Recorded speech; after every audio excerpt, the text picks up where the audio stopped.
श्रीमते रामानुजाय नमः। श्रीमते निगमान्तमहादेशिकाय नमः। श्रीवेदान्ताचार्यदशकम् आचार्यपङ्क्तिमणिहारलता विभाति श्रुत्युञ्चलार्यपरिभूषितनायकश्रीः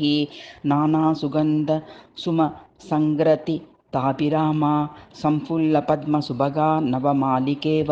यत्सुक्तिरद्येति राजवचोऽमृताब्धि सारप्रधानचतुरा भवतापहन्त्री सज्जीवनाय जगतां भवति प्रकामं भूते सनो भवतु वेङ्कटनाथसूरिः यद्ग्रन्थराशिषु तु यं कमपीह मर्त्यः सातं गुरो पठति देव समर्चितः स्यात् तादृग् विशिष्टविभवो निगमान्तसूरिः आभाति पूर्वगुरुवर्य मिलद्गुणौघः वित्रासिनी कुमतिवर्ग पिशाचिकानां संरक्षिणी निगमविश्रुत सत्पथस्य संस्थापनी यति प्रतिप्रवराश यस्य सम्यक् विभाति निगमान्त गुरुक्तिधारा सद्यः प्रफुल्ल सुमसोदर शब्दमाला संकुम्भनैकनिपुणो निगमान्तसूरिः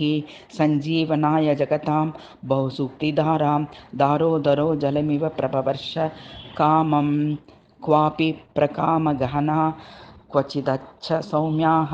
कुत्रापि कर्कशतमाः सरला क्वचिञ्च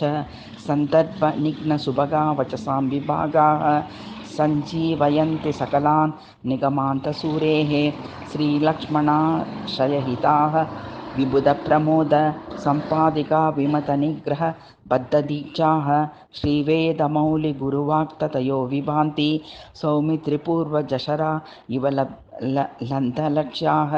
श्रीवेङ्कटाद्रिपतिमन्दिरदिव्यघण्टा यद्भूमिकाग्रहणत पृथुकीर्तिमाप श्रुत्यन्तदेशिकमणिसहि नाथमुख्य सत्सम्प्रदाय परिरक्षणदक्ष आसीत् यत्पङ्कजास्तुतिरकिञ्चन वर्णिचित्त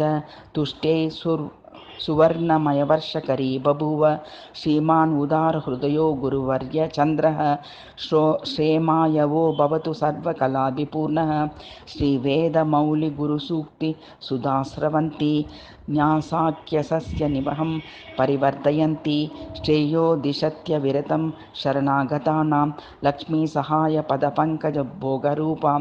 श्रीमानयं कुवलयो लसनप्रवीणः सद्भिः सदा परिगतः प्रचुरप्रकाशः पूर्णः कलाभिर्हदेशिक शीतभानुः प्रोन्मूलयत्यखिलमोहमयीं तमिस्रां